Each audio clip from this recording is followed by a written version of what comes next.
Buenas tardes. Vamos a comenzar la séptima conferencia de este ciclo sobre Joaquín Costa y el Ateneo.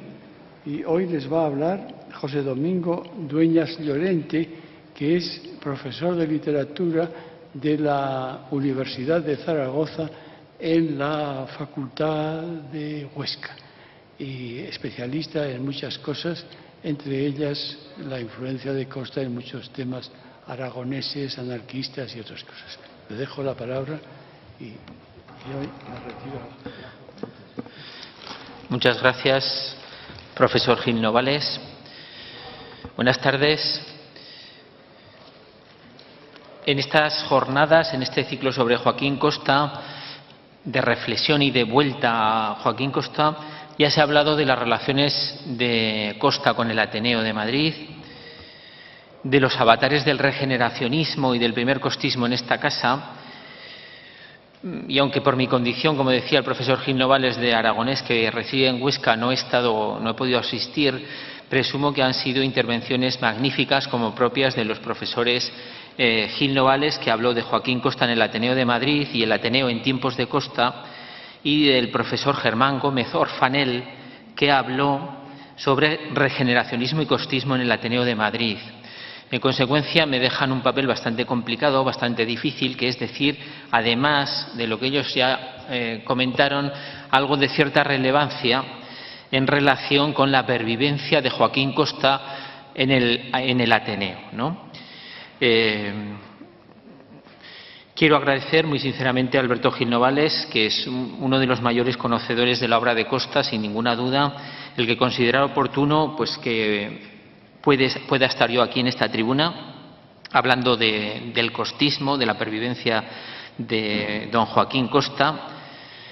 Bueno, yo he vivido en Madrid de manera muy ocasional, en estancias básicamente motivadas por estudio, y en estas estancias pues visitaba habitualmente la Biblioteca Nacional, la Hemeroteca Municipal y el Ateneo de Madrid.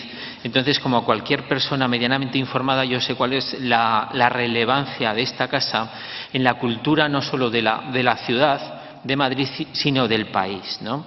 Por eso no dudé en ningún momento en aceptar esta invitación, que para mí es un honor, ¿no? A lo mejor ya se ha dicho en estos días que don Miguel de Unamuno en 1915 decía que el Ateneo de Madrid era la institución de cultura más famosa de España, más que cualquiera de sus universidades.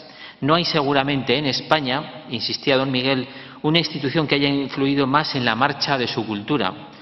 Evidentemente, las cosas han cambiado bastante desde estas palabras, han transcurrido casi un siglo, pero bueno, pues la vida del Ateneo sigue siendo muy vigorosa, muy potente, como ustedes sabrán mejor que yo. Además, cualquiera que se haya acercado a la figura de Costa no puede menos que sentir una gran estima y un gran aprecio, una gran simpatía por esta casa donde él pasó tantas horas y donde fue cuidado con enorme esmero. Ya lo decía hace unos años George Cheyne, uno de los grandes especialistas de Costa, cuando se presentaba en esta misma tribuna las obras completas de Joaquín Costa, esto era en 1981, que fueron editadas con ayuda del Gobierno de Aragón por Editorial Guara. En diciembre de 1909 escribía Joaquín Costa: he ido 9 días al Ateneo del brazo de dos. Él estaba entonces ya muy enfermo, su atrofia muscular estaba muy desarrollada y entonces tenía que ir acompañado, ¿no? Y dice: he ido 9 días al Ateneo del brazo de dos, subiéndome desde la puerta al segundo, o sea, a la biblioteca, entre 3 porteros en un sillón fuerte. En estas condiciones llegaba don Joaquín Costa al Ateneo y, según dicen, hay bastantes testimonios al respecto, pues pasaba desde las 12 hasta las 9 de la noche o las 10 de la noche prácticamente en su silla, en su mesa, con 2 pilas de libros enormes, sin parar de estudiar, ¿no? Por otra parte, dadas sus premuras económicas, yo dudo, esto lo sabrá mejor el profesor Gil Novales que yo, si pagó asiduamente sus cuotas. Sí que fue socio, pero yo he visto algunas listas de socios donde Joaquín Costa no aparece. No sé si era cumplidor en ese terreno, ¿no? Bien, en esta intervención yo quiero revisar, pues a grandes rasgos, algunos componentes importantes de lo que se ha llamado costismo, con la intención de que se pueda entender mejor la pervivencia intelectual de Costa en el marco del Ateneo de Madrid, ¿no? Y luego me detendré, en la medida de mis posibilidades, pues en algunos momentos de repercusión de Costa o del costismo en ateneístas importantes o en el propio Ateneo como institución, ¿no? Yo creo que la idea que tenemos de Joaquín Costa, incluso quienes nos hemos acercado con algún detenimiento a su obra, es la de un hombre que llegó a destiempo a casi todo, ¿no?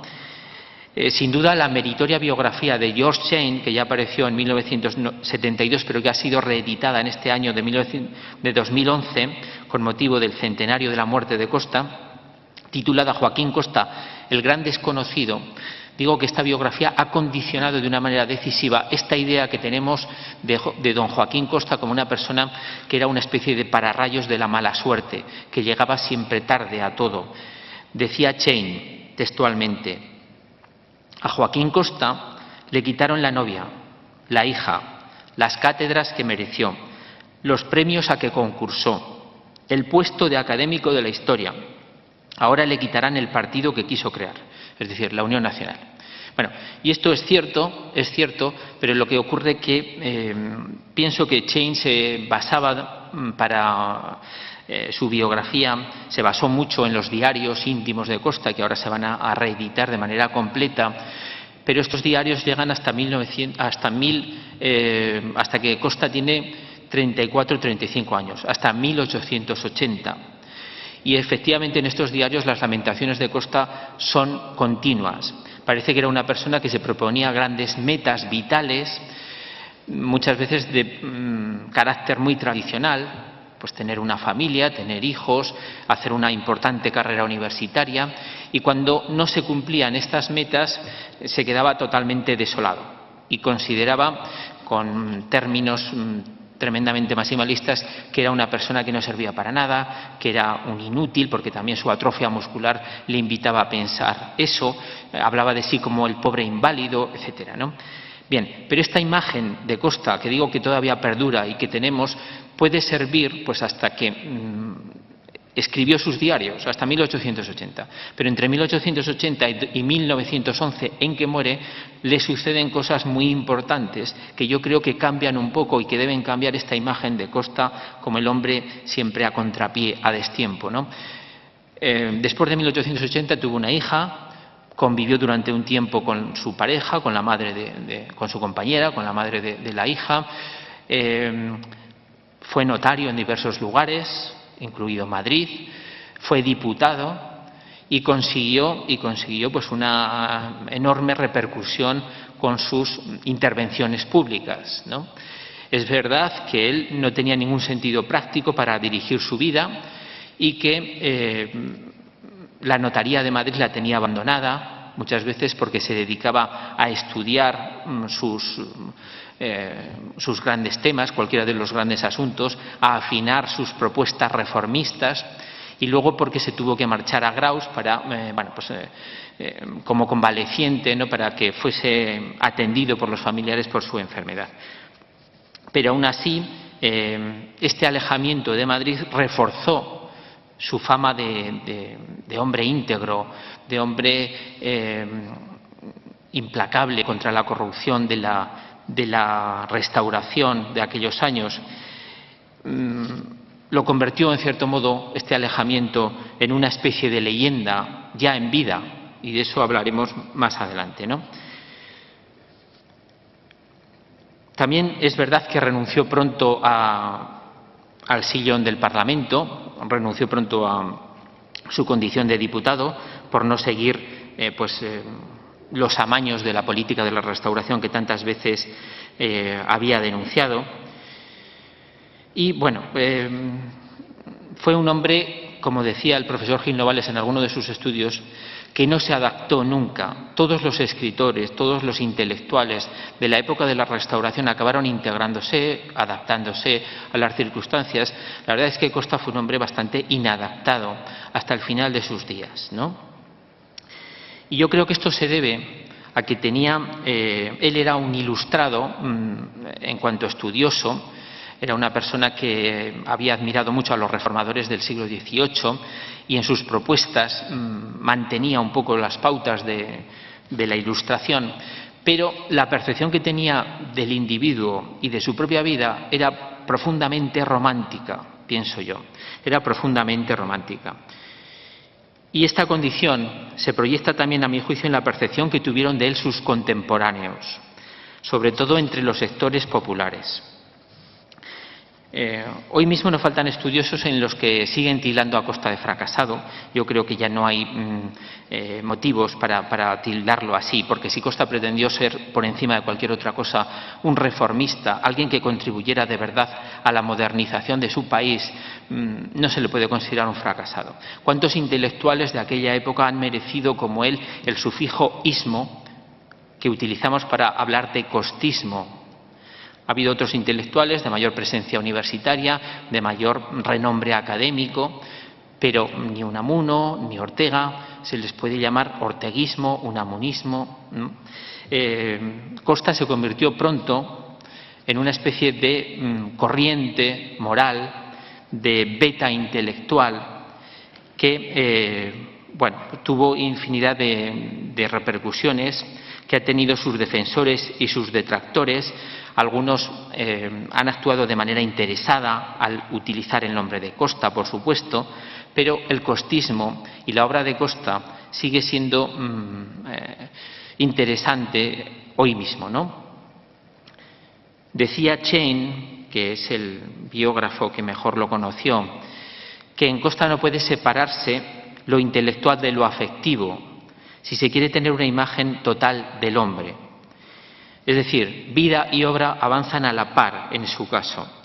Por eso tal vez la pervivencia de su nombre traspasó pronto el ámbito universitario, también el ámbito ateneísta, como todos los espacios de debate intelectual propiamente dichos, para llegar a la esfera de lo popular. Y con mayor incidencia de lo que han llegado otros autores de mayor consideración intelectual, como decía antes, ¿no? En este sentido, un estudioso temprano de Costa, Rafael Pérez de la Dehesa, distinguió muy acertadamente dos vertientes públicas de Costa. La que proyecta su faceta de estudioso en innumerables asuntos, estudioso profundo, concienzudo, de muchos aspectos, como bien sabemos, y otra vertiente que se deriva de sus intervenciones públicas, cuando don Joaquín se siente decididamente impelido a participar en la vida política. Dice Pérez de la Dehesa, la crisis por la que se despeñó España en la última década del siglo le obligó a reducir sus aspiraciones a un mínimo aceptable para la mayor parte del país.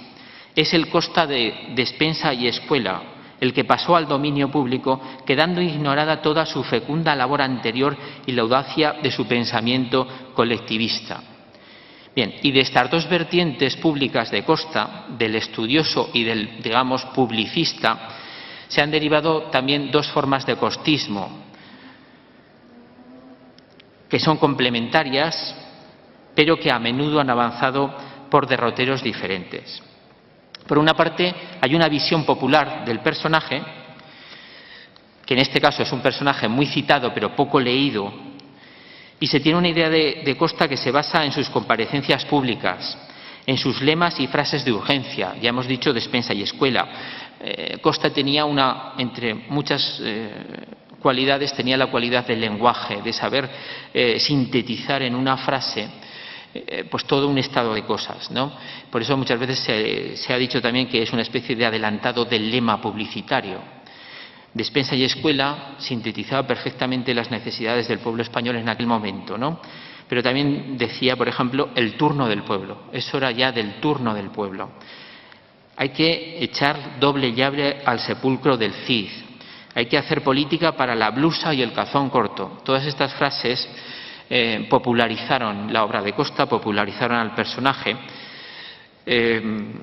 Sobre todo, incidieron en el talante moral de don Joaquín, en su integridad inquebrantable frente al sistema putrefacto de la Restauración.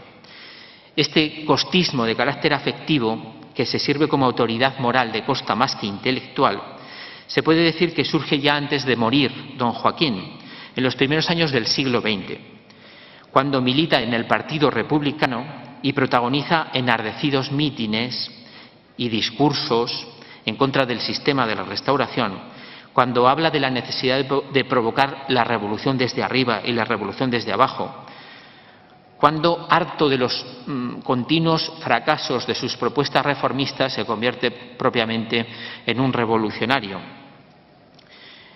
Cuando, por ejemplo, en mayo de 1908, llora en el Congreso de los Diputados al manifestarse en contra de la ley de Maura sobre terrorismo.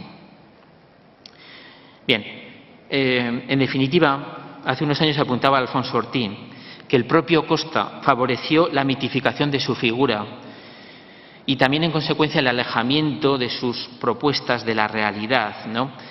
Porque Costa mismo identificó su situación personal de pobre inválido, como decíamos, con la de un país en ruinas y sin energía, como decía, para afrontar el futuro. Esta es una de las vertientes del costismo. Por otro lado, cabe distinguir el costismo basado en la ingente tarea de investigación y de estudio de don Joaquín Costa. Y coinciden los expertos en señalar que fue sobre todo en los años 60, en los primeros años 60, en coincidencia en parte con la conmemoración del cincuentenario de la muerte de Costa en 1961, cuando se puede hablar ya de una aproximación científica, académica, rigurosa a la obra costiana. Por entonces las universidades españolas, todavía evidentemente lacradas por el franquismo, pero cuentan ya con promociones de profesores más decididos a la investigación que al refrendo ideológico del régimen, y además ya la figura de Costa no emite una sombra tan espesa sobre su obra, de manera que es posible una aproximación más distante a sus escritos, menos cargadas de las connotaciones ideológicas y afectivas que había removido el personaje hasta mucho después de su muerte. En aquellos años 60, como digo, surge la primera gran promoción de costistas universitarios.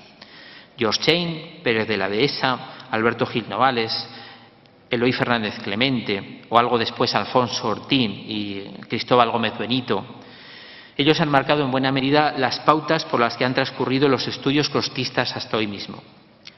Se trata, como decimos, de dos modalidades de costismo que llegan además generalmente a públicos distintos, una, la primera, a un público más popular, la otra a un público más cultivado, pero que en algún momento también confluyen, estas dos corrientes de costismo, particularmente confluyen en autores, intelectuales que conocieron al personaje, como es el caso, por ejemplo, de Unamuno, de Azorín, de Rafael Altamira, y que además leyeron sus obras, ¿no?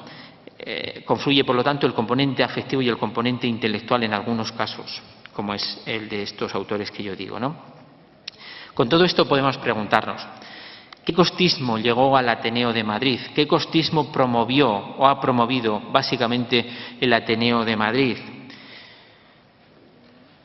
Puedo adelantar que, a mi juicio, aquí en el Ateneo, lugar por excelencia, como todo el mundo sabe, para la discusión, la reflexión, el debate, alcanzó escasa resonancia el costismo de talante moral y afectivo, la visión más popular de Costa, pero sí se ha contribuido aquí más tarde a difundir y a dar a conocer de manera rigurosa el pensamiento de don Joaquín, y esto es lo que voy a tratar de demostrar en esta intervención, ¿no? Del proyecto ideológico y político de Costa, que se ha tildado con toda propiedad de populismo o de regeneracionismo, pero también de costismo para individualizarlo de estos planteamientos más generales, me gustaría destacar de este costismo dos aspectos que me parecen particularmente relevantes y que condicionan, creo yo, de manera decisiva la suerte del pensamiento costiano en el Ateneo de Madrid. El primero de estos elementos es la visión romántica de la historia que tenía Joaquín Costa. Costa creía que el motor de la historia, la clave de los cambios, seguía siendo el individuo más que las colectividades. El sujeto histórico decisivo era la persona, el individuo, no la masa, ¿no? Y esto suponía, entre otras cosas, que hablara en muchas ocasiones desde una perspectiva más moral y psicológica que propiamente política. El segundo elemento que me parece importante del costismo es que el costismo ha proyectado o ha perdurado en el costismo la condición de don Joaquín Costa como intelectual próximo a la burguesía liberal, a los institucionistas, pero al mismo tiempo sin olvidar nunca su extracción social muy diferente de la mayoría de los profesores de la Institución Libre de Enseñanza, es decir, el pequeño campesinado alto aragonés. Costa tuvo siempre esta ambigüedad en su posición vital y en su posición política y en su posición intelectual, ¿no?, entre la burguesía liberal a la que se aproximaba y la referencia siempre del pequeño campesinado aragonés para quien básicamente estudiaba, proponía soluciones y buscaba respuestas, ¿no? Bien, con respecto al primero de estos dos aspectos, que voy a desarrollar de manera breve, antes apuntaba que la proyección pública de Costa viene marcada por una idea todavía romántica de la vida humana, y en este marco se ha de entender su solicitud tan polémica de hombres excepcionales, de escultores de pueblos o del controvertido cirujano de hierro que necesitaba España, como decía Joaquín Costa, después del llamado desastre del 98, ¿no? El cirujano de hierro para Costa era simplemente alguien, en definitiva, que fuese capaz de imprimir un rumbo adecuado a un país hundido, desmoralizado, desestructurado económicamente y sin una clase media cultivada capaz de emprender las reformas necesarias para salir de ese atolladero, ¿no? En el periodo finisecular, entre el siglo XIX y el XX, sobre todo tras la derrota de Cuba, son muchas las voces de intelectuales que reclaman hombres providenciales, de acuerdo con la teoría de origen romántico de los grandes hombres, del genio, ¿no? Antes habían hablado de los grandes individuos, del hombre excepcional, pues teóricos como Emerson o Carlyle, en quien se basa bastante todavía Joaquín Costa. Como bien se sabe, ya en 1895 Costa había promovido una información en el Ateneo de Madrid, con poco éxito en este caso, sobre la tutela de pueblos en la historia, en la que participaron junto con Costa, Rafael Altamira y Eduardo de Hinojosa. Pienso que este planteamiento de Costa y de otros autores del momento caló en la sociedad de la época porque aún había una atmósfera ideológica propicia entre amplios sectores de la población y no solo entre las capas populares. La idea de los grandes hombres no se percibía como una imposición, como una limitación del sistema parlamentario, sino más bien como una tabla de salvación, como una posibilidad para el pueblo, a través de alguien que fuera capaz precisamente de sortear el engranaje político viciado y desvirtuado de la Restauración. Así lo entendía, por ejemplo, un costista acérrimo del primer momento, un escritor de Graus, Ángel Sant Blancat, que frecuentó las ediciones populares de los años 20, de los años 30, que alcanzó bastante fama en aquel momento, que cultivó siempre una ideología de carácter anarquizante, republicano, que acabó en el exilio mexicano, donde se tuvo que ganar la vida enseñando latín en clases particulares. Decía en 1916 Ángel Sant Blancat: en Aragón y en España se abusa con demasiada frecuencia del nombre de Costa. Como el león está muerto, no hay bestezuela de la historia natural que no se atreva con él y que no quiera adornarse con sus despojos. Hay nombres que no se deben eructar. El nombre de Costa es una hostia con la que no pueden comulgar todas las bocas. El nombre de Costa es como el de Dios. Hay que pronunciarlo con labios limpios y añadiéndole siempre una bendición o una alabanza. Hacer otra cosa es cometer sacrilegio. Es una muestra de cómo se entendía la figura de Costa en aquel momento, desde posiciones populares, desde un intelectual próximo, como digo, al anarquismo, como era Ángel Sant Blancat.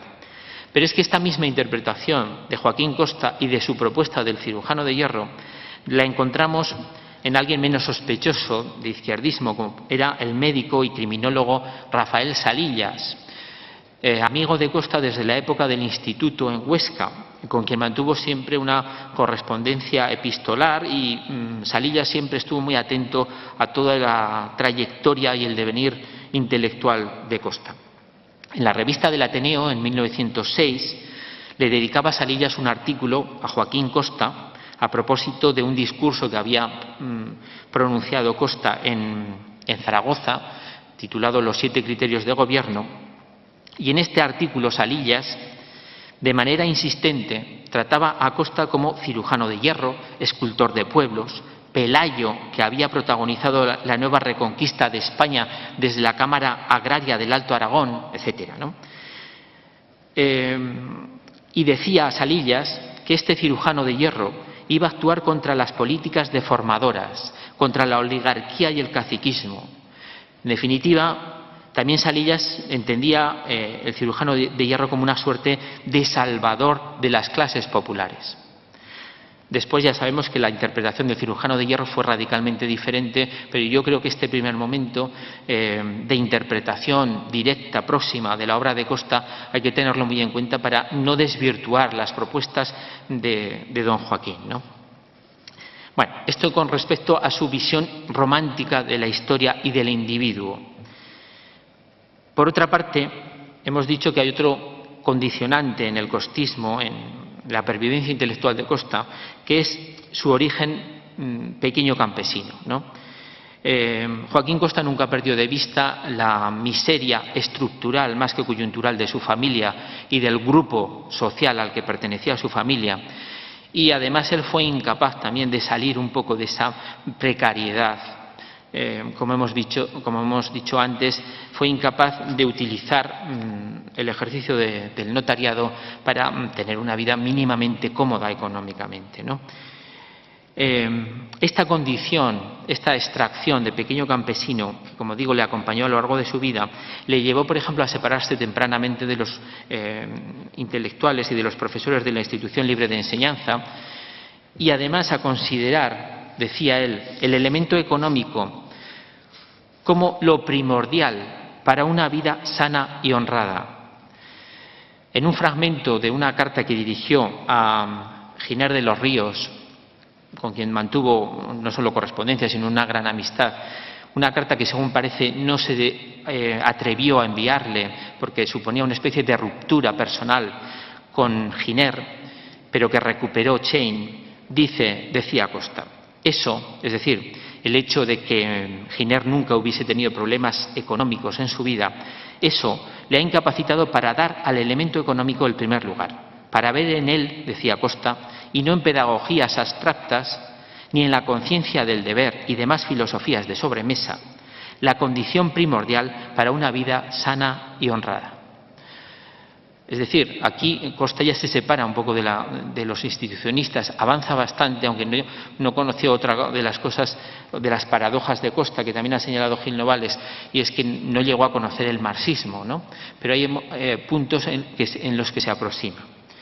Bien, en este sentido, y teniendo en cuenta estas declaraciones de Costa y su obra en general, Alfonso Ortiz decía que Costa representa el caso excepcional en la España de su tiempo de un intelectual procedente del campesinado que, a pesar de su promoción en el mundo de la burguesía urbana, porque fue abogado, oficial letrado, profesor de la Institución Libre de Enseñanza, notario, no solo no se desarraiga de sus orígenes campesinos, sino que toda su obra puede ser interpretada, dice Ortiz, desde el punto de vista de una defensa de las necesidades y del destino del pequeño campesino.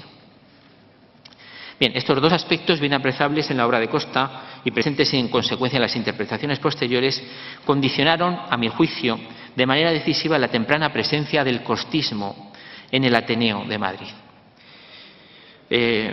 Poco hay que insistir ya en la relevancia que tuvo en su momento la información de 1901 sobre oligarquía y caciquismo como forma actual de gobierno en España. Se ha hablado de ello en este ciclo de conferencias de manera mucho más autorizada que yo, sin ninguna duda. El profesor Gil Novales editó el libro, la información, en las obras completas de Costa, de la editorial Guara. Por lo tanto, sería una especie de suicidio por mi parte tratar de hablar más de esto, pero sí que quiero decir que con algunos autores que han estudiado, yo tengo la impresión de que la información sobre oligarquía y caciquismo tuvo más repercusión años después que en el momento inmediatamente posterior a su discusión y publicación por parte del Ateneo, ¿no? En este sentido, decía Pérez de la Dehesa que fue un auténtico proceso a la restauración y que contribuyó a modificar el lenguaje político del momento, ¿no? A partir de entonces, dice Pérez de la Dehesa, desapareció de la crítica política una buena parte del formalismo y el espíritu libresco que la había caracterizado. Alberto Gil Novales decía que si la eficacia revolucionaria de la obra fue escasa, sirvió, sin embargo, eminentemente para la creación de una conciencia nacional, y en esto su mensaje ha sido fecundo y no debe ser olvidado. Y un testimonio muy próximo al momento, el de Valentí Can, decía que en otro país esto hubiera sido el arranque de un profundo movimiento regenerador, pero que en España en un principio casi pasó inadvertida. No sé si el profesor Gil Novales estará de acuerdo o no. Bien, tras esta primera gran intervención pública en el Ateneo de 1901, Costa frecuentó la casa, como ya hemos dicho, pero sobre todo para estudiar y para trabajar en su biblioteca. En 1906, y en uno de los primeros números de la revista Ateneo, que ya hemos mencionado antes, Rafael Salillas escribía de Joaquín Costa, pero sobre todo hablaba de la figura providencial, del carácter mesiánico que tenía la persona, ¿no? Bueno, por nuestra parte hemos podido consultar algunas memorias anuales del Ateneo de Madrid correspondientes a los años posteriores a la muerte, inmediatamente posteriores a la muerte de Costa. He podido consultar, por ejemplo, la muy brillante en cuanto al modo expositivo de Manuel Azaña, que firmó en 1913 y que daba cuenta de lo acaecido en el curso 1911-1912. Téngase en cuenta que Costa murió en febrero de 1911. Azaña ejerció, como se sabe, de secretario primero del Ateneo entre 1913 y 1919, mientras fue presidente durante casi todos estos años don Rafael María de Labra. Y además era presidente de la sección de Filosofía ya Ortega y Gasset.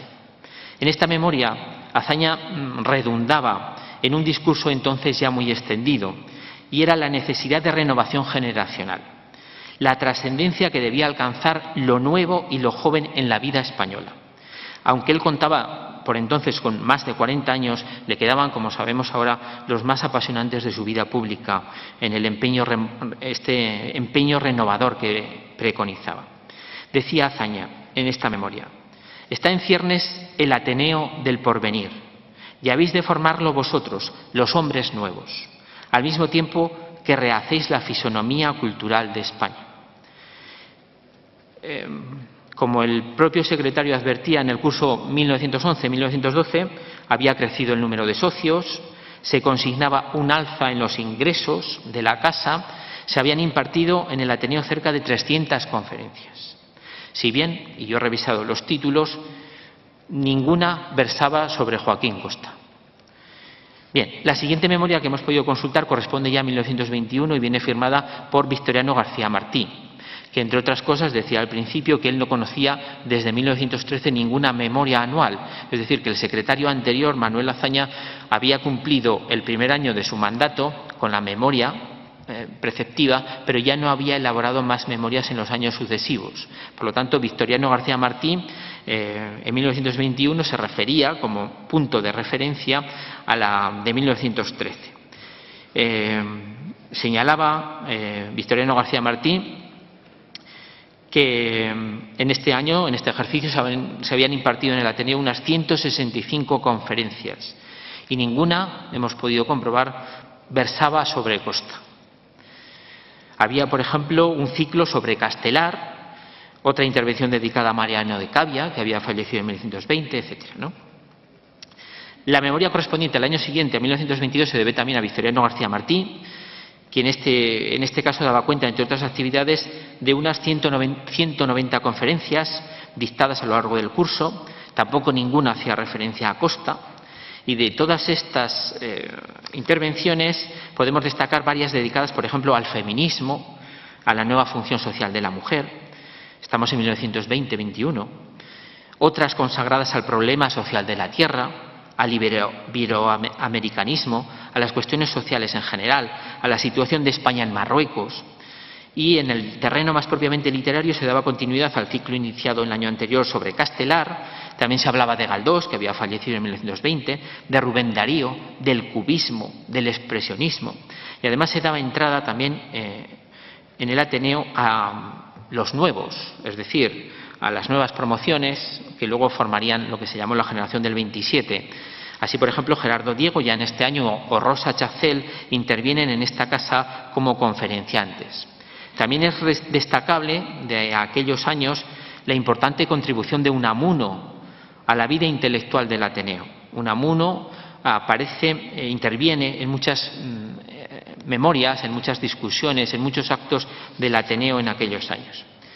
Al año siguiente ejerce como secretario del Ateneo Luis de Tapia y pues en su memoria, que ya corresponde a 1923, cita enseguida el desastre de Anual de julio de 1921 como un hecho que había conmocionado la vida nacional y también la vida del Ateneo, ¿no?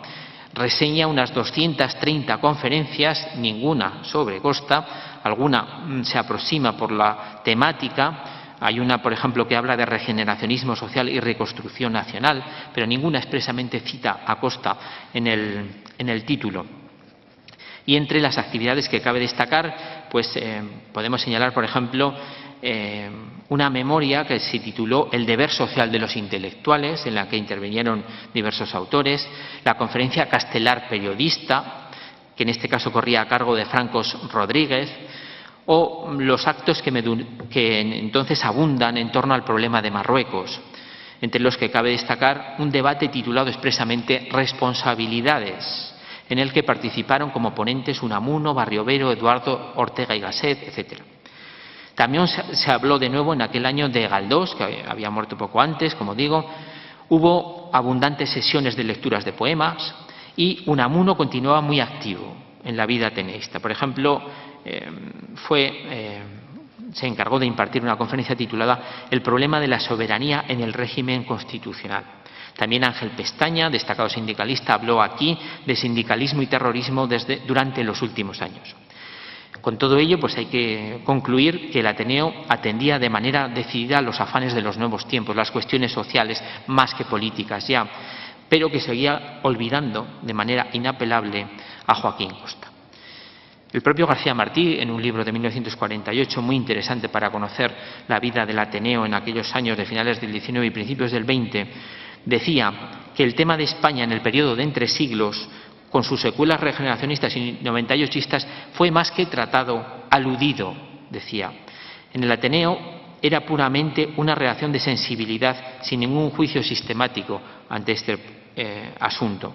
También Villacorta Baños insiste más tarde más o menos en lo mismo y dice que por aquellos años el debate central del Ateneo deja de ser político para convertirse en social, en aquellos años 15, 17, 20, etcétera, ¿no? Citamos algún otro testimonio, por ejemplo, el 31 de mayo de 1910, Melchor Almagro San Martín leía aquí su ensayo El nuevo liberalismo, que fue publicado poco después con prólogo de Canalejas. Bien, en este ensayo únicamente citaba dos autores españoles, Canalejas, en agradecimiento seguramente al prólogo, y Ortega y Gasset, que acaba de irrumpir en la vida cultural española, ¿no?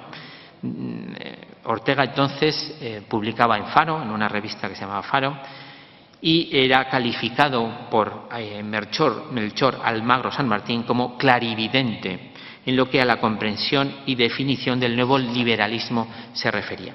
Bien, este dato me parece muy relevante, muy significativo para entender lo que sucede en aquellas fechas en la vida intelectual española y también, en consecuencia, en el Ateneo. Victoriano García Martí recordaba en este libro que he mencionado antes, recordaba que la impronta de Ortega había irrumpido con excepcional fuerza en el Ateneo. Decía García Martí, que la línea educadora de los del 98 la siguió mejorándola en alto grado la figura intelectual de don José Ortega y Gasset. Ella sí tuvo un tono positivo de orientación en el sentido de despertar en las jóvenes generaciones la disciplina del trabajo, por lo que hace al fondo, y la elevación del tono de buen gusto y exquisitez en lo que a la forma se refiere. También destacaba García Martí a Ortega como gran orador de aquellos años. Tras el decaimiento de la oratoria florida y rimbombante del siglo XIX, renace una nueva oratoria, un nuevo discurso, una nueva forma de comunicación con el público, donde Ortega destaca enseguida, según García Martí. Bien, y entonces el concepto que Ortega y Gasset tuvo de Costa creo que fue sin duda decisivo en el progresivo arrumbamiento de la obra costiana, cuando menos en los medios intelectuales burgueses y liberales en los que oficiaba el filósofo madrileño. Decía Pérez de la Dehesa que la huella de Costa en Ortega fue indiscutible. Es así, pero esto hay que aclararlo, fue sobre todo en un principio, en el joven Ortega, porque enseguida se fue distanciando de una manera además muy rápida de don Joaquín Costa. En 1910, todavía vivo Costa, escribía Ortega. Su libro, Reconstitución y Europeización de España, ha orientado durante 12 años nuestra voluntad, a la vez que en él aprendíamos estilo político, la sensibilidad histórica y el mejor castellano. Aun cuando discrepemos en algunos puntos esenciales de su manera de entender el problema nacional, volveremos siempre el rostro reverentemente hacia aquel día en que sobre la desolada planicie moral e intelectual de España se levantó señera su testa enorme, ancha, cuadrada como un castillo. Se refiere evidentemente a don Joaquín Costa, ¿no? Sin embargo, el profesor Alberto Gil Novales ha rastreado las opiniones sucesivas de Ortega hacia Costa y se comprueba enseguida pues este distanciamiento del que yo les estoy hablando, ¿no? Poco después de la muerte de Costa, en marzo de 1911, ya lo califica de símbolo del intelectual neorromántico, lo califica de historicista, de persona que no supo tener en cuenta, digamos, la perspectiva universal, que estuvo siempre sujeto a lo consuetudinario y local, y que eso le hizo perder claves y elementos importantes, ¿no? Por otra parte, decía Ortega que, a su juicio, decía después, reconstitución significaba para Costa que el pueblo recuperase su ser, que volviese a su modo de estar en el mundo, que reencontrase las señas de identidad que le habían usurpado los sectores dirigentes. Y esta reconstitución, esta recuperación, continuaba Ortega, poco tiene que ver con la europeización que reclamaba Costa. Si el pueblo vuelve a encontrarse, recobra su identidad, se aleja de Europa, venía a decir Ortega, ¿no? Entonces, bueno, por otra parte, el diagnóstico de Costa ante la decadencia española tenía, según Ortega, un carácter puramente interno, no trascendía, era incapaz de trascender más allá de las fronteras patrias. Siempre que releo aquel programa, escribía Ortega, me parece Costa el símbolo del pensador romántico, una profética fisonomía que, ungida de fervor histórico místico, conjura sobre la ancha tierra patria el espíritu popular, el Volksgeist, que pensaron Schelling y Hegel, el alma de la raza sumida en un sopor, 4 veces centenario. Y claro está, no acudió porque el espíritu popular no existe más que en los libros de filosofía superada, supuesto que fuera alguna vez bien entendido, decía Ortega, ¿no? Bueno, y parece razonable pensar que esta visión de Ortega sobre Costa mereció considerable resonancia y tuvo gran influencia entre los intelectuales del momento. Luego se ha sabido que Francisco Giner de los Ríos escribió una carta personal a Costa donde se mostraba en desacuerdo con esta interpretación de Costa como una figura del pasado, incapaz de aportar claves que analizaran e interpretaran el presente, ¿no? En otros momentos lo tildaba de fenecido maestro, pero al mismo tiempo hablaba de que sus propuestas eran anacrónicas y arcaizantes, etcétera, ¿no?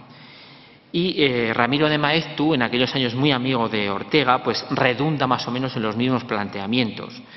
En 1910 imparte aquí en el Ateneo de Madrid una conferencia que se titulaba La revolución y los intelectuales, donde Maeztu alude repetidamente a la información, a la encuesta de 1901 sobre oligarquía y caciquismo, pero se muestra también en desacuerdo con las soluciones que proponía Costa. Para Maeztu lo importante es que los intelectuales reasuman su función dirigente, que sean capaces de encontrar la salida y de comunicarla a las masas. Por lo tanto, no se trataba tanto de que el intelectual se aproxime al pueblo, sino de que el pueblo sea capaz de entender al intelectual, ¿no? Bien, un poco más tarde, en la primavera de 1914 y en el Teatro de la Comedia de Madrid, Ortega pronuncia su famosa conferencia Vieja y Nueva Política, donde dice: habiendo negado una España, nos encontramos en el paso honroso de hallar otra. Es el discurso dominante de aquel momento, entre lo viejo y lo nuevo. Lo viejo era básicamente la España del 19, la España que había desembocado en el desastre del 98, y de ahí era necesario que surgiese el hombre nuevo, las nuevas promociones, la nueva España. Y Costa, en muchas ocasiones, queda ya en la frontera, en el otro lado de la frontera, en la parte de lo decimonónico, de lo romántico, de lo obsoleto, ¿no? Bueno, bien, con todo esto nos parece muy acertado el diagnóstico de Alfonso Ortí, cuando decía que en torno a la Primera Guerra Mundial la inteligencia liberal española se desentiende de los postulados costianos y arrincona la obra de Costa como vestigio del pasado, como muestra de un pensamiento caduco o incapacitado para analizar el presente. En el fondo, piensa Ortí, los intelectuales del momento trataban de dar carpetazo a la defensa decidida de Costa de las reivindicaciones populares y defendían de manera clara a los sectores burgueses y urbanos a los que representaban. Los acontecimientos bélicos de la Primera Guerra Mundial, la Revolución Rusa de 1917, la emergencia del proletariado en España, que tiene un momento culminante en 1917, lo que se llamó el trienio liberal, el trienio bolchevique en España de 1920 a 1923, etcétera, son acontecimientos que modifican la visión de la intelectualidad española y que les llevan a reforzar la defensa del capitalismo y de la burguesía. Y en este sentido, pues la obra de Costa se considera anacrónica, signo del pasado, ¿no? En este proceso de, digamos, arrumbamiento de la obra de Costa, tanto Ortega como Azaña desempeñaron una labor importante que siguieron otros autores, ¿no? Bien, entonces el componente neorromántico de Costa y su extracción rural, incluso su visión de España desde una perspectiva rural, agraria, pues yo creo que sirvieron de una manera determinante para que enseguida fuese considerado como algo, digamos, antiguo, viejo, del siglo pasado, ¿no? Todos los autores de aquellos años, los que empiezan a publicar, salvo alguna excepción, a principios del siglo XX, enarbolan el discurso de lo nuevo para distinguirse, para separarse clarísimamente de las generaciones de las promociones anteriores, tanto por la oratoria florida del siglo XIX como por los temas, como por la manera de escribir, como por la visión del mundo, ¿no? Entonces, en este debate entre lo nuevo y lo viejo, Costa yo creo que salió bastante mal parado, ¿no? En 1923, Manuel Azaña también lo consideraba parte del pasado a Costa.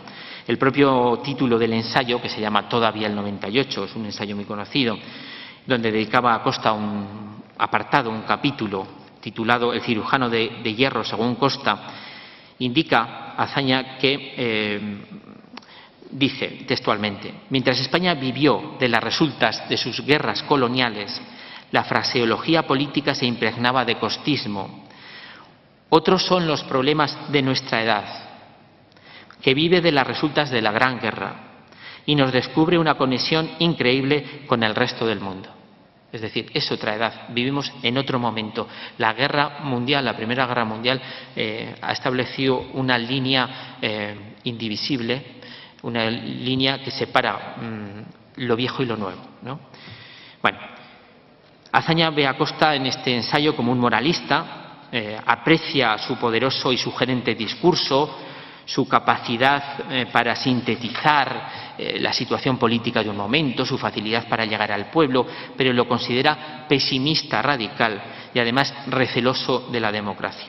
En aquel momento, Azaña, hay que reconocérselo, pues tras las jornadas revolucionarias del verano de 1917 en España, tras la Revolución Rusa, etcétera, defiende propiamente con todos los aspectos, con todos los matices, el término democracia y considera que Costa no era un precedente en esta defensa, sino más bien lo contrario. Bueno, concluida la dictadura de Primo de Rivera y ya como presidente del Ateneo, Azaña pronuncia un discurso, 3 generaciones del Ateneo, donde él se proclama heredero de los hombres del 98, pero no menciona en ningún momento a Costa. Poco después, de 1923, este ensayo de Azaña, en la dictadura de Primo de Rivera, que como bien sabemos, pues intervino en el Ateneo y amordazó la discusión aquí, supuso un cierto renacer popular de Costa, aunque, como bien puso de manifiesto Eloy Fernández Clemente, se trató sobre todo de retórica y de pseudocostismo, es decir, de un barniz con el que Primo de Rivera y sus partidarios trataban de justificar, sin mucha convicción, su propia tarea política. Decía Fernández Clemente que la dictadura asumió, sobre todo en su tramo final, hacia 1929, es cuando se concentran casi todas las alusiones de Primo de Rivera hacia Costa, asumió las fórmulas retóricas de Costa para hacerlas servir con frecuencia en un sentido inverso, o al menos altamente desvirtuado, en apoyo de las fuerzas oligárquicas en el poder. Ni siquiera el propio dictador, cuando estrena el poder en 1923, nombra a Costa como sustento ideológico, como autoridad política de su obra. En el primer aniversario de la muerte de Costa, ya en periodo republicano, el Ateneo de Madrid, por lo tanto, a principios de 1932, que es cuando se celebra la muerte de Costa, el Ateneo de Madrid preparó un importante evento que mereció un amplio espacio en la portada y contraportada del Sol, el 9 de febrero de 1932. Presidía entonces el Ateneo todavía Azaña y en la conmemoración se anunciaban las intervenciones de Luis Bello, Fernando de los Ríos y de Unamuno, aunque el Sol solo transcribió el discurso literal de Unamuno porque entonces era colaborador del diario. Y en este extenso y poco conocido discurso, Unamuno decía que Joaquín Costa, aquel Joaquín Costa que le había conocido, ya se había convertido en símbolo, en mito casi, en 1932. De manera que el contorno histórico de Costa había desaparecido. Unamuno evocaba con mucho respeto a don Joaquín Costa, trabajando en la biblioteca del Ateneo con 2 pilas de libros, una a cada lado, y señalaba que aquella imagen que recordaba vívidamente todavía le inspiraba una profunda admiración. Más, decía Unamuno, en un país donde investigar resultaba tan complicado, trabajo de solitarios que están siempre a riesgo de descubrir Mediterráneos. Decía Unamuno que a veces él mismo le advertía: don Joaquín, si eso ya está investigado. Y dice que Costa no cedía, él seguía en lo suyo, quería llegar a las fuentes, encontrar el origen de sus asuntos, de sus preocupaciones, ¿no? Y también señalaba Unamuno que la enfermedad trastornó un poco la expresión de los afectos de Costa, que al final de su vida, sobre todo, lloraba con frecuencia, y esto lo han recordado muchos de sus contemporáneos. También le sorprendía a Unamuno que Costa no hubiera considerado nunca el problema religioso, algo tan relevante, como bien sabemos, para don Miguel, ¿no? Y lo calificaba de tradicionalista, de carlista, en el sentido de que era partidario, Costa, de todo lo popular, incluso de lo agrario y rural, aunque este asunto no compartía Unamuno con su admirado estudioso, porque pensaba que lo rural era pues una vuelta al pasado, ¿no? En definitiva, en este discurso, Unamuno, a diferencia de la visión del personaje que nos había transmitido Ortega o Azaña, se identifica en lo básico con la figura y la obra de Costa como fruto importante de su propio tiempo, el tiempo que había vivido Unamuno, y advertía que aquellos hombres del 98, entre los que se incluía Unamuno, pero que también incluía a Costa, habían hecho posible lo que sucedía entonces, es decir, la República. En los sucesivos años 30, en los sucesivos años de la República hasta la guerra, en torno al 8 de febrero, el Sol daba cuenta únicamente de la celebración del aniversario de la muerte de Costa en Zaragoza, donde participaban normalmente instituciones políticas, el Ayuntamiento, la Diputación, también educativas, el Grupo Escolar Joaquín Costa, pero ya no hablaba nada del Ateneo de Madrid. Hay que pensar que la conmemoración, por lo tanto, de la muerte de Costa ya no se repitió en aquellos años hasta la guerra, ¿no? Tras la guerra, como bien se sabe, el Ateneo fue intervenido de nuevo, hasta incluso fue despojado de su nombre, que recuperó en 1946.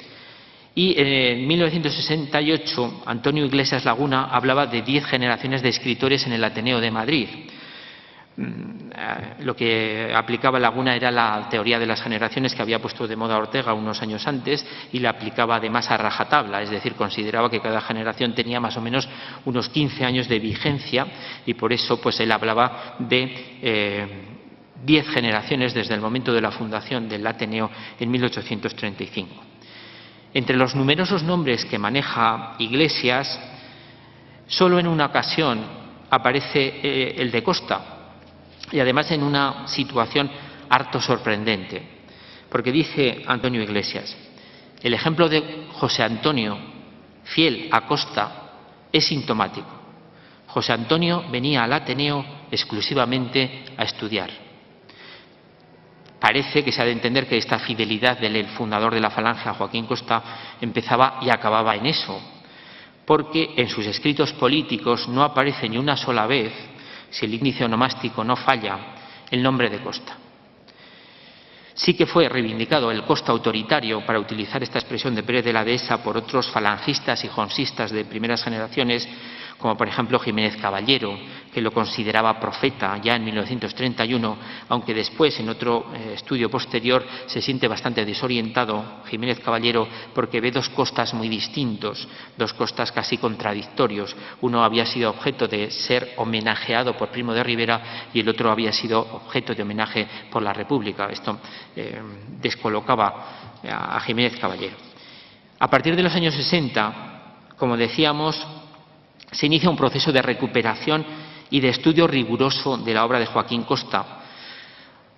A veces se ha concretado la fecha de 1961, cincuentenario de su muerte, como arranque de este proceso en el que estamos todavía inmersos 50 años después, sin haber agotado las posibilidades de interpretación de sus trabajos.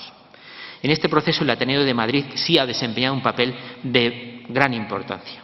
En 1981, como ya hemos señalado antes, George Chain presentaba en esta misma sala, creo, por lo menos en el Ateneo, el primer tomo de las obras completas de Costa que editó Guara con ayuda del Gobierno de Aragón. En 1996, al cumplirse 150 años del nacimiento de Costa, la sección de Ciencias Históricas del Ateneo celebró un acto de recuerdo y acogió en la cacharrería la exposición La imagen de Costa, cuando era presidente de la sección de Ciencias Históricas Alejandro Díez Torre. En 2001, centenario del informe sobre oligarquía y caciquismo, el Ateneo organizó una serie de conferencias y la edición de un magnífico volumen donde se abordaba desde muy diferentes vertientes la encuesta promovida por Costa, con aportaciones de Gil Novales, Alfonso Ortín, Gómez Benito, Gómez Orfanel, etc. En aquella circunstancia, Alberto Gil Novales decía que el Ateneo, acorde con su tradición, se disponía a homenajear a Costa mediante el estudio previo del hombre y de sus circunstancias, y no al revés, partiendo de una mitificación de su figura. También el Boletín de la Biblioteca del Ateneo dedicaba entonces un número al autor. Y ahora, en 2011, centenario de la muerte de Costa, la docta Casa acude de nuevo a la cita con una extensa serie de conferencias. Con ello pienso que el Ateneo hace honor a su ilustre pasado, como lugar de debate, de discusión y de difusión del conocimiento. Muchas gracias.